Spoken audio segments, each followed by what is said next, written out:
We're here with Brigham out in Utah. Excited to chat with him today. He currently owns two different businesses. One's a landscaping business, and then one's a marketing agency that serves home services businesses. Excited to dive into both of those and really get the background on starting a business firsthand, as well as the marketing insights that he's generated running a marketing agency. So, Brigham, appreciate you coming on today, man. How are you doing?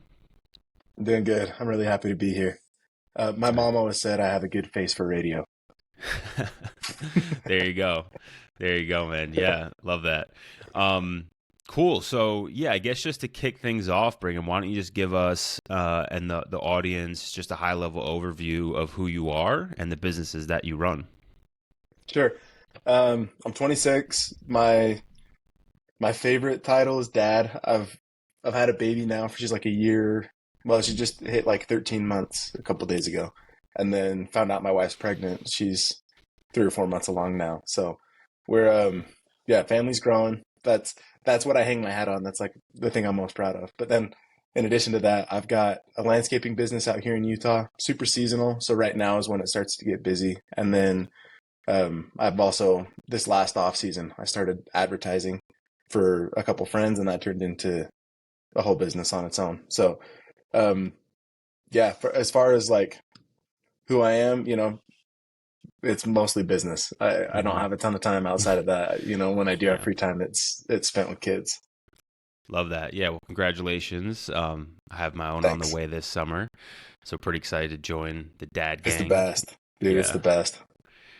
I know it's scary and exciting at the same time. So maybe I'll hit you up for some new dad tips after we. It's just it's just new, right? Like Yeah, the whole time you've got a new baby, you're just thinking like, when are their parents going to show up and take this baby home?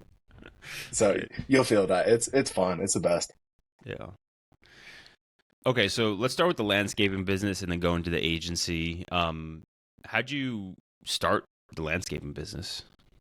So my senior year of high school, I took that whole summer right after my senior year. I worked for a local city here that had oh, it's giving you a thumbs up. There you go. I worked for a local city that had like this huge water reclamation plant, and it was like I think it was 45 acres of just grass and sprinklers, and it was water reclamation, so all the sewage water would come in, and then they would treat it to where it was to the point where they could pump it back into the lake, and they would say that it was cleaner than the lake water, which crazy, but they would take all of that water. They had free water, and so they would just water all of this grass, and so there was like 40 something acres of just grass. And so I spent that whole summer learning how to work irrigation, cutting grass, and then doing all of the like we put in a bunch of gravel, we did sod and things like that. So I kind of cut my teeth on that.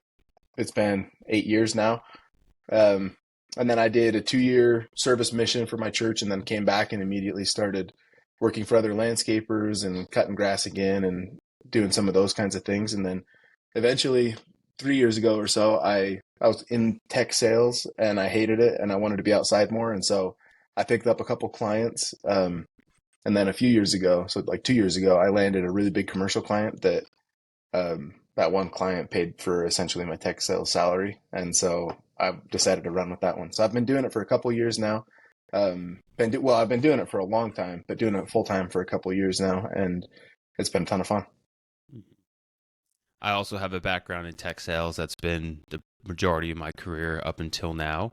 What Hmm. inspired the decision to leave a relatively lucrative industry where you can kind of hang on your computer and uh, you're not really getting your fingernails dirty too much in tech sales? And then Hmm. what inspired that transition to go do a tough job like landscaping? Well, I come from kind of a blue collar family. My dad's a lawyer, but we've spent our entire lives we've always had animals.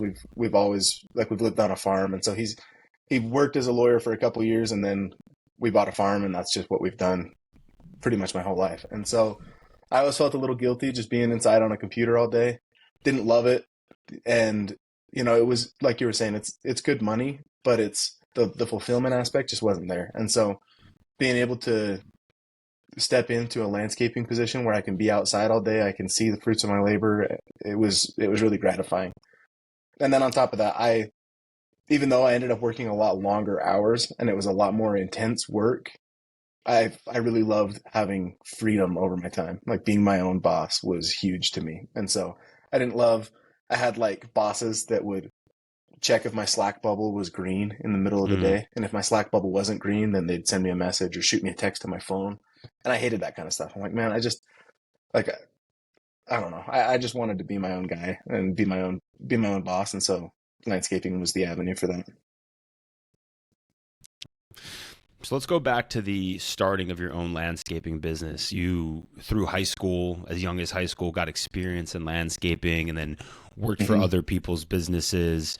And then a few years ago, you decided to go out and start your own. Walk us through the process of literally getting the first tool, the first lawnmower, the first weed whacker, and getting that first client. Help us go from I want to Hmm. start my own business to wow, I'm actually making money, and then eventually getting a big corporate client that can eclipse your tech salary. Give us that whole kind of start to finish Yeah. process there. So very first thing, I was always mowing like my parents and friends and like neighbors' lawns just because I wanted a little bit of extra kind of jingle in my pocket for, it was easy to do it on a Saturday. It took a couple hours and it was easy money. So I'd borrow a lawnmower from my parents' place or like eventually ended up buying a push mower of my own and I'd just go do it, like every little kid in the neighborhood, but I was just a little bit more thoughtful. Having worked in tech sales, I could present myself a little bit better as a higher quality option than like the 11-year-old neighbor. Um, and then that kind of turned into when I decided that I wanted to be a little bit more serious about it. I started going on like Facebook Marketplace, and then we also have here in Utah. There's KSL Classifieds, which is like Craigslist. And I just started looking through there for people selling trailers because I figured that eventually I'd need to get a riding mower and I had a truck, and so I'd need to be able to pull all of my stuff around. And as I was looking on there, I saw somebody that was selling a trailer loaded with landscaping equipment, and they had it listed for like 7 or 8 grand. And so I called the guy up and I went and met with him. He was a half hour away or so. I showed up and started talking with him and realized like, man, this guy looks really familiar. And it turned out he was really good friends with my brother-in-law. And so, through like 20 minutes of trying to figure out the connection, we figured it out. He gave me a really good deal. I think he sold it all to me for like 4 or 5 grand. And it was a trailer, it was a couple trimmers, it was a couple blowers, it was a good stand behind riding lawnmower, it was a couple push mowers. I'm trying to remember what else was on it, but it was a really good setup, and it was perfect for getting started for like a 1 man or 2 man crew that I was doing at the time. And so, um, yeah, that was kind of the genesis of all of that. Was I was able to get decent equipment. It was all old, and I ended up needing to get new stuff in next season, but it was old stuff that worked well. And with that, I felt like, what, I could go knock on. I started contacting gas stations. I'd go in, I'd buy like a water or a drink or something, and I'd talk to the guy at the desk and say, "Hey, who do you guys have mowing your lawns or, trimming stuff or trimming your trees or whatever?" And ended up signing a handful of gas stations, and then from there it was like, oh, I could talk to bigger businesses. I can go to the local big lawns or things like that, and that was kind of where that was how it all started. Got it. Okay, so yeah, you start kind of small, borrowing friends' mowers, family neighbors' mowers. Eventually, Uh, you make a sizable investment, 4 or 5 grand, into a trailer that has a bunch of the tools on it, and then you start kind of going door to door, signing up gas stations, and then talk to us about landing that big client, the one that allowed you to quit your job. How'd that all happen? so my wife's got a huge family. She's like one of 9 siblings. Yeah, one of her, so a different brother-in-law of mine, one of her other brothers, works at like a water park here in Utah County. And so he had some connections there, and I just called him up. I was like, "Hey, do you know if anybody like how do you guys decide who mows the lawns there?" And he put me in touch with the right person, and then from there I showed up, I talked with him. I was like, "Hey, listen, it's just me. It's going to be me and probably one other guy. I can give you guys the best price, probably better than any local competitor. Tell me what your best price is, and then I'll see if I can make it happen." And so they told me like, "Well, we could probably do it for $3,500 or something like that a month." And for me at that time, $3,500 plus all of the other gas stations and other businesses that I had, that was the 3,500 pushed me over my tech sales salary, which at the time was like I want to say I was making like 60 grand a month, or no, not a month, 60 grand a year. Yeah, that would be crazy. I wouldn't have quit, but 60 grand a year plus, little commissions here and there. Um, so I talked to my wife about it, and I don't know, maybe this is a plug for having a great spouse, but she just said like, "Hey, just quit. Like just make the leap." And so I did and haven't looked back. Love that. Okay, and then talk to us about the landscaping business today, right? So you made this transition from borrowing mowers to buying your own tools to then landing a big job. What's the current state of the landscaping business? Employees, tools, clients? Give us a rundown of what it looks like today.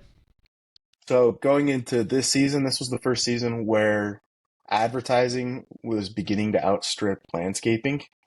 And so I reached out to a friend of mine who just barely started. He just barely started at college here locally, and he's worked for the college, for a couple of years now, running a handful of their like grounds maintenance crews. So I reached out to him and I said, "Hey, would you be interested in doing some profit sharing on my landscaping business if you run the accounts?" And so he was really excited about that. So I hired him full time as an operator, and then I hired a handful of other guys that would work with him, so that there's one crew that's gonna run everything. Um, in addition to all of those original clients that I had, I was able to.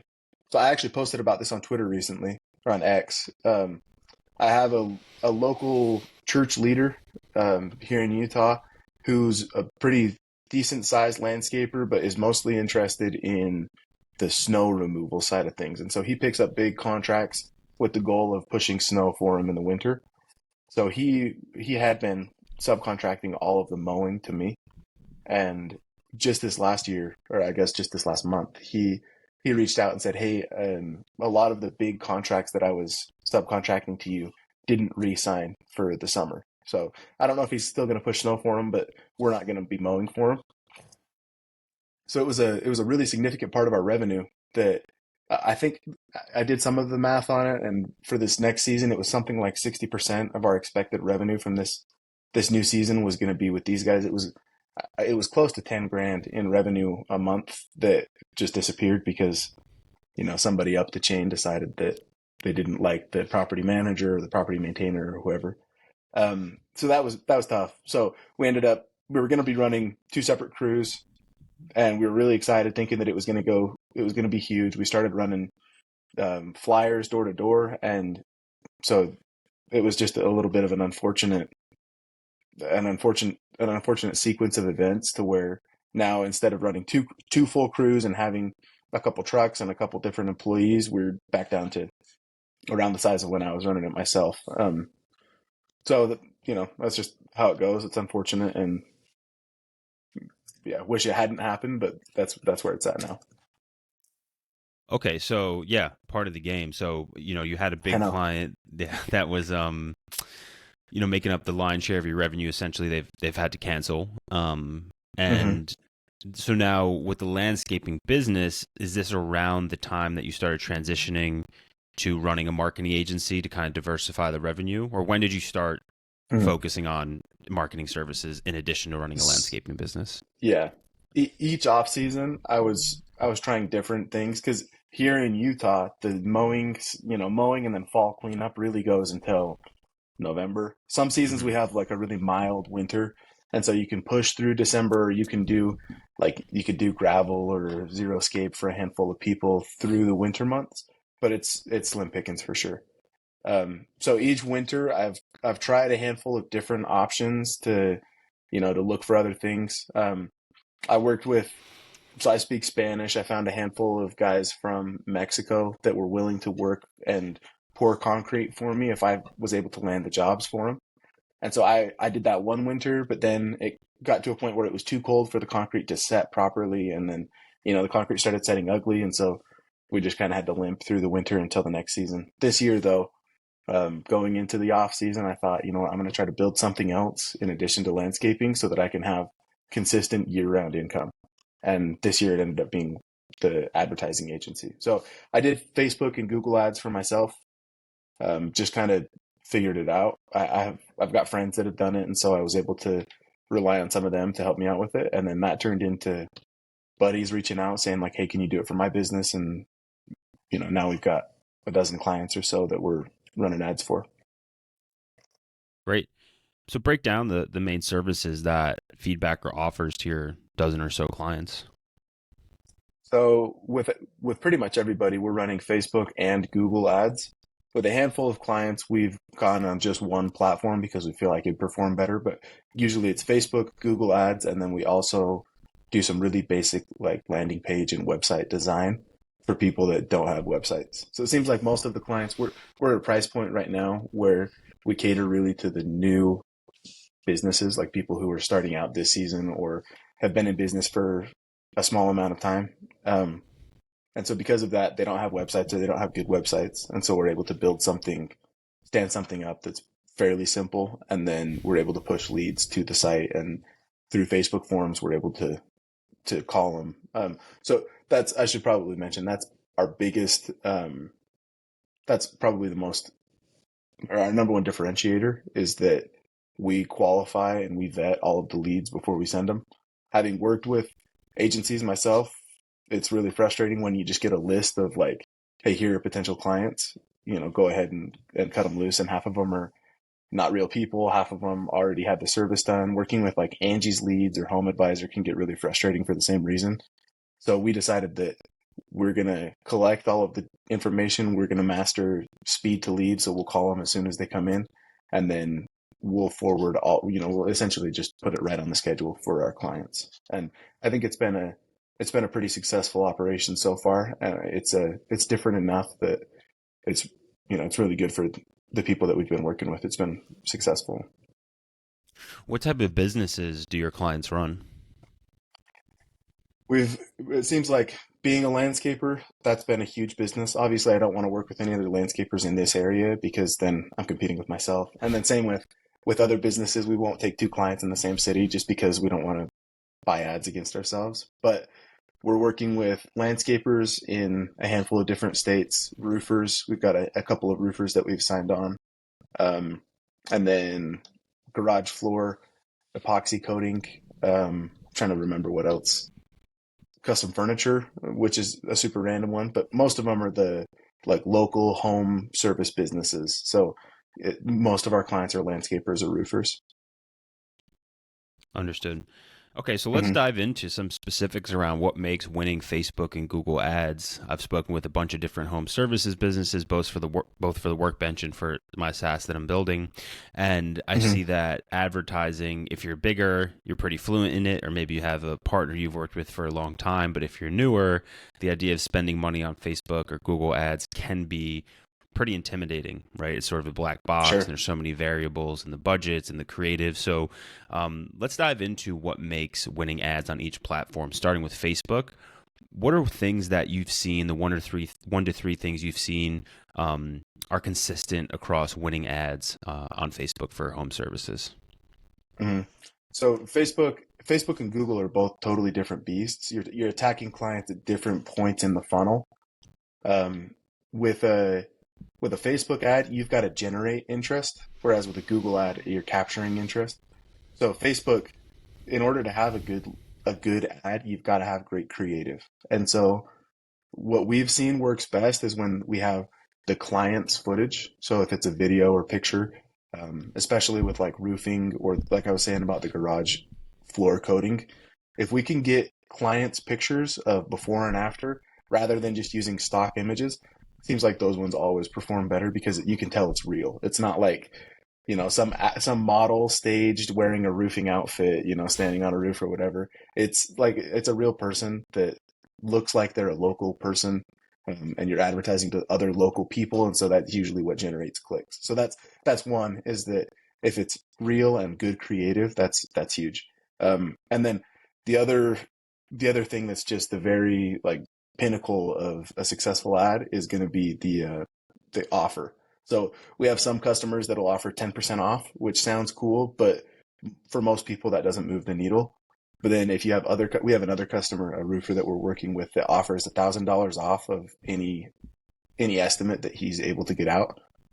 And that one, roofing is a really high ticket industry, and we're able to generate something like 4 or 5 leads a week for him, which is really impressive when you consider how much each of those is worth. And I personally believe that a lot of that is from him saying, "Hey, we'll offer $1,000 off." So if you look at, and $1,000 is probably about 10%, but if you put a number to it, then it seems like able to capture people's attention. So if I were to speak to any local small advertising, or sorry, local small home service business, my suggestion would be figure out what number is going to be the catchiest and run with that. So if the best you can do is 10%, figure out what the average customer spends and then offer a dollar amount off and make that really visible on the ads. And usually that'll catch people's attention better than anything else. Love that. Okay, yeah. So UGC, user generated content, is a common theme we've heard. We spoke with Alex over at Blue Collar Mm-hmm. Builds, who's a well-respected website builder for home services, and he said that's one of the biggest levers he has, if he can do before and afters and have real content from the business all over the landing page. So it sounds like having user-generated content is big for the ads. Having a good offer, I really like that insight around using a dollar amount instead of a percentage. Love that. Mm-hmm. Let's talk about budget and targeting. Do these businesses need to spend $100 a day or $1,000 a week? How much money would you say a home service business, and obviously it's different per industry, but roughly speaking, how much money would one of these home services businesses need to spend on Facebook specifically in order to see some level of success? I think table stakes are something like $20 a day. If you can't spend $20 a day, then you're better off knocking doors. Um, and then $20 a day is the bare minimum. That's a number that you should go into it hoping that you've got really good creative and a really good offer, because $20 a day is going to be, just enough to get you in front of a handful of people that you really need to generate that interest with. Um, the $20 a day, that ends up being about $600 a month. Um, I would expect that number. Hopefully, with all of our clients, we start off at that number. And if they're uncomfortable with that number, it's probably not a great fit. Like I was saying, you're probably better off looking for a more organic or sweaty way of going about getting customers, like going door to door or calling up all your friends and family. But then once you're able to hit that number, that's also a number that you don't expect to stay at $20 a day. So in advertising, it's always about the return on your ad spend. So if you're spending $20 a day, hopefully you're able to return $100 a day, and you've got a 5 times return on your ad spend. But the goal is that as you spend more, you generate more work. And so if you're spending $20 a day in month one and you're spending $20 a day in month two, then either you don't have good enough ads or you don't have enough appetite for that advertising growth. So my recommendation is that you start at 20, but that you have the expectation of growing that number really quickly. And then what's the call to action on a Facebook ad? A lot of the businesses we talk to and the customers we have for my company, typically the call to action is request a quote via a form in their CRM, like Jobber House Call Pro. What is the successful CTA you're using with your clients? And then how do you, in your speed to lead model, follow up on whatever that call to action is? Yeah, a lot of it is it's industry dependent, right? Like some people, when it comes to roofing, if they've got a leaky roof, then they don't want, they want action now. And so if you can get them a quote or an in-person estimate or an appraisal or, some kind of verbiage like that, where you're looking for immediate action, it seems like in some of those more urgent industries, it helps a lot better. Um, so then I'll keep using roofing as an example. The one that we've got right now is $1,000 off, and then the call to action is, click for a free estimate. And so, sorry, a free estimate. So then from the free estimate, we call them immediately. So they fill out a Google form, a form native in Google that we push to Go High Level. And then we have Go High Level triggers that will send messages to me or to whoever is calling on the ads. And it'll send all of the contact information that we capture from the Google form. And then we call them immediately. So just yesterday morning, I was on the phones for a little bit, kind of on call. And I had a handful of leads that came through, and I was able to call them within a minute or two of them submitting the ad or submitting the form from the ad.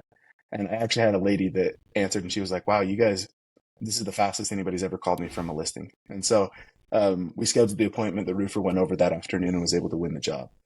But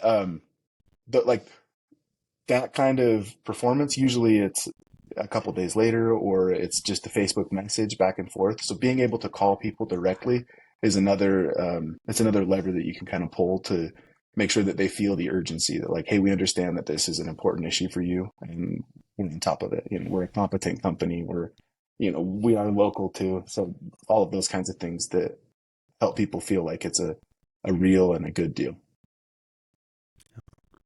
You mentioned Go High Level. I've heard that one a few times now. We interviewed Clay over at Review Harvest. He helps home services businesses get more 5-star reviews on Mm-hmm. Google, and the entirety of his business is built on High Level. Can you break down for us the tech stack you use to power your agency? Yeah. So we just recently signed on with a fractional CMO agency. So some friends of mine run a fractional CMO, and so it's like they take agencies that are growing and are still small and put all of the frameworks in place that bigger agencies would use. And so we actually just overhauled our tech stack, which is why I mentioned that. We use Slack for all of our internal communication and communication with our customers. We use Go High Level for all of the lead capture. We were using Monday.com as our CRM. And then I'm trying to remember what other one. Yeah, those are the big ones. And then we use, you know, a handful of other smaller things that we're phasing out right now. But those are the biggest um, those are the biggest ones that we're using right now. Got it. Okay, now let's talk about Google ads. So you said Facebook ads are more about generating demand. Google ads are more about capturing demand. Talk to us about the Mm-hmm. basics, the 101 of Google ads. Are you doing search ads? Are you doing local service ads? And then what makes these ads successful? Would love like a kind of 101 on Google ads from your perspective. For sure. I need to give a caveat too. I'm the Facebook ads guy in the agency. I brought on a cousin of mine who has run multiple Google ads campaigns for local local companies and SaaS companies and other things like that. And so I brought him on as a partial partner. Um, so he'd be the one that would be able to answer all of the Google Ads questions super competently. And so if people are listening and they're like, "This guy doesn't know what he's talking about," it's probably true. Um, but on the Google Ads side of things, from everything I understand, it's all about capturing people's demand. So we always want to target search, but then if a company qualifies for LSA, which is the local service ads, it depends on the industry. Certain industries aren't. It's like the Google guarantee, and so certain industries Google hasn't approved yet, or they're still growing, or they don't ever plan to. But there are certain industries that will qualify for LSA, and if they qualify, then we try to run it with our clients. Most of the campaigns that we're running are like search based, and then we'll also run some performance max, which is where Google will just place the ads where across all of their platforms they feel like it's going to do the best. Got it. Okay. And so Facebook and Google ads make up the bulk of the agency. Any other marketing channels that you're using to drive leads for your clients? Those are the big ones. We have a couple that tinkered with we've tinkered with TikTok here and there, but it's not something that it's not right down Main Street for us. It's mostly Google ads and Facebook ads. Got it. Cool, man. I used to work at TikTok, so if you ever need some insights into how those work, let me know. Happy to help you out. Yeah. Um, okay. Cool, man. So love the narrative from running a landscaping business, then transitioning and diversifying revenue through your agency. A lot of great insights there. What's the future hold? What's the plan over the next couple years? Do you want to grow landscaping? Do you want to grow the agency? Do you want to grow both? How are you thinking about the future of these businesses that you run?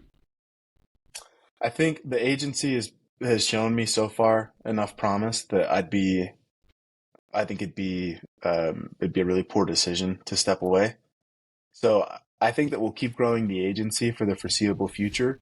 Landscaping is a hard business. The type of landscaping that I'm doing, just cutting grass, is a really hard business to scale because each employee is dependent on a specific machine, and if they don't have a machine, they're not useful. And each machine needs an employee, so the capex and the human capital that's required to grow a business to any sort of scale, if you're just cutting grass, is really hard. And then we could diversify into some of the install or other types of maintenance, but that would also require a different kind of operator. That would require a lot more time on my from my perspective. Um, my personal goals, I think they revolve more around the digital side of the business, and so I think that we'll grow the agency, gas pedal all the way to the floor for the foreseeable future. And then as the landscaping business, if it continues to grow organically, it will keep funneling cash into it. But if it doesn't, then I could see ourselves sunsetting the business in the next couple years. Um, Granted, that's always subject to change. If we're able to land huge clients on the landscaping side of things to where it'd be business malpractice to ignore it, then of course I'd focus attention there. But the majority of my attention is on the advertising for probably the next 5 years. Understood. All right, man. Mhm. Appreciate you coming on. Where can people find you on social media, the website for your agency or landscaping biz?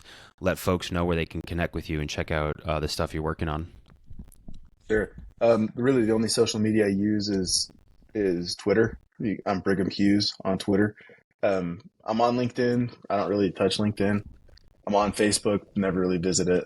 Um, as far as the website for the agency, it's feedbacker.tech, and then the landscaping business is Quick Cuts Lawn Care. Um, yeah, I'd love to connect with anybody that listens, anybody that finds us on here. It'd be a real pleasure. Love it, man. Appreciate it. Thank you for coming on. Yeah, hope you have Of a great course. rest of your day. Thanks, Brian.